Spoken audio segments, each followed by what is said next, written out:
ya marilah, ayo kita sama-sama bangun bangsa ini dengan pemikiran positif ke depan. Jadi sudahi hal-hal yang kemudian hanya membuat kita ini terpecah belah, sudahi hal-hal yang membuat kita ini kemudian hanya berkutat dengan hal-hal yang kemudian membuat kita itu saling berprasangka, apalagi ini di bulan Ramadan, bulan yang penuh berkah. Marilah kita berpikir positif dan kemudian ayo kita sama-sama bangun bangsa ini bersama-sama dengan berpikiran positif. Bismillah, assalamualaikum guys, jumpa lagi di channel Jurnal Terupdate. Di respon Puan Maharani sangat keren sekali dan elegan, pasti membuat Pak Jokowi kaget, apalagi Bu Megawati guys, yang sebelumnya sempat memanas perselisihan antara PDIP dengan Pak Jokowi. Ya tak perlu berlama-lama, saja kita simak sama-sama video ini guys. Saya bilang yang menang jadi arang, yang kalah jadi abu, Mas Reno. Jadi tidak ada yang diuntungkan itu, walaupun karena sama-sama terbakar intinya kan. persis, karena keduanya ini pernah sambil saling bersinergi, berkolaborasi membangun negeri kita selama hampir 2 periode ya. Jelang Pilpres 2024 saja PDIP sama Pak Jokowi berpisah, tapi sebelumnya kan sangat intim. Jadi dapur masing-masing tahu semua jeroannya, kekurangannya, kelebihannya, dan seterusnya.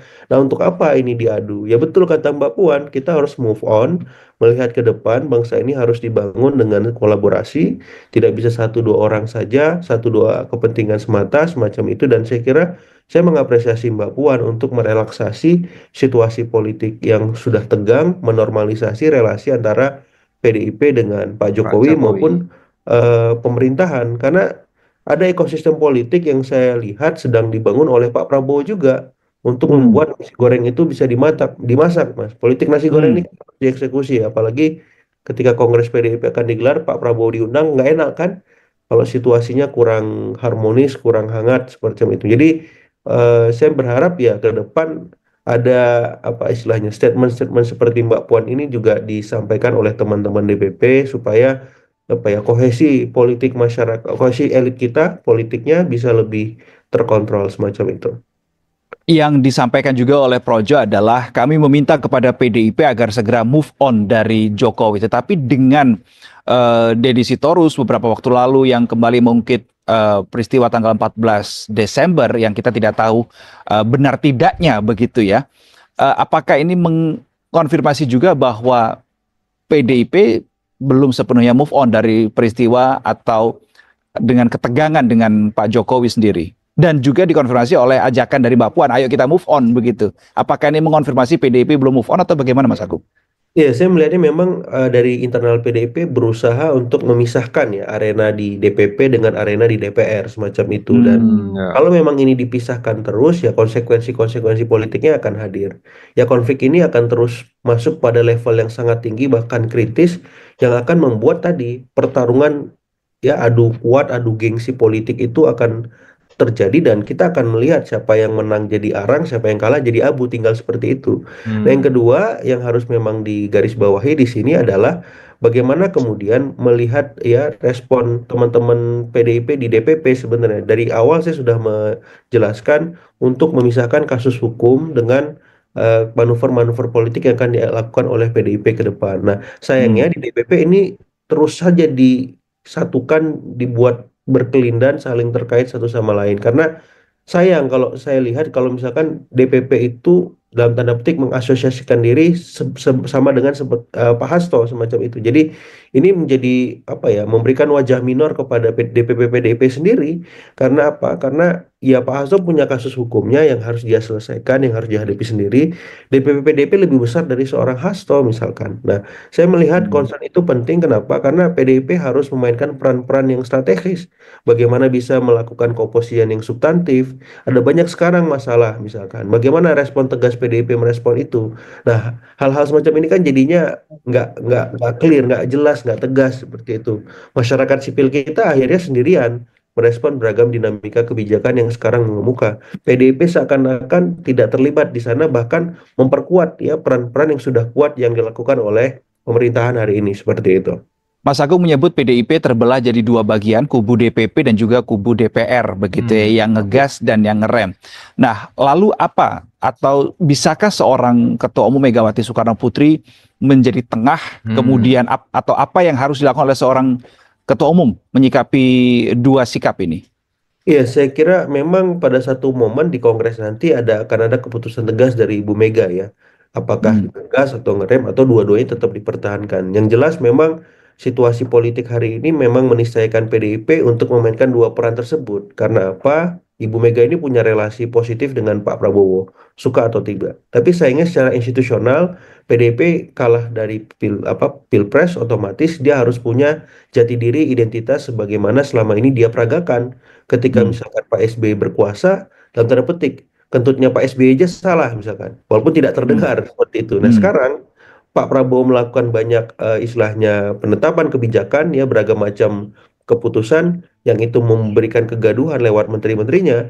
Itu PDIP hari ini seringkali bersuara tidak jelas, bersuaranya antara iya dan tidak semacam itu. Dan itu membuat ya tadi masyarakat sipil sendirian dan tidak ada kekuatan formal di parlemen yang menemani masyarakat sipil, dan publik akhirnya hanya mengharapkan bagaimana elemen-elemen masyarakat sipil terus mengawal kebijakan demi kebijakan. Nah, saya kira ini bisa jadi pertimbangan juga. Terlepas ada kebutuhan PDIP membangun relasi, membangun ruang dan dialog dengan pemerintah, tapi masyarakat ini perlu mendapatkan sahabat ataupun teman koalisi supaya apa? Supaya tidak semuanya tumpah ruah di jalan, Mas Reno.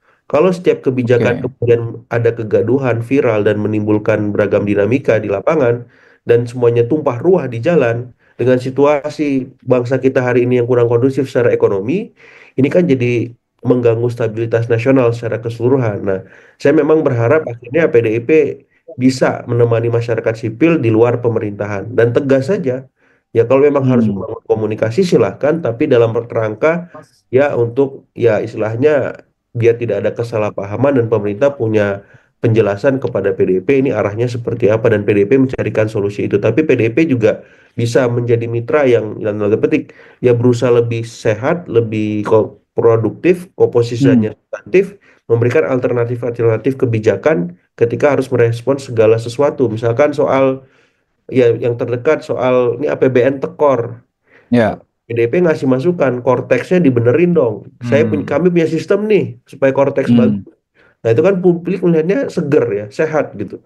Kemudian CASN kemudian dipercepat. Ya PDIP punya solusi biar APBN nggak tekor lagi. Coba ambil koruptor-koruptor itu hartanya segera A, B, C misalkan. Itu kan sehat Mas Reno komposisinya, dan publik akan melihat wah ini bagus ya relasinya dan membuat demokrasi kita semakin berkualitas seperti itu.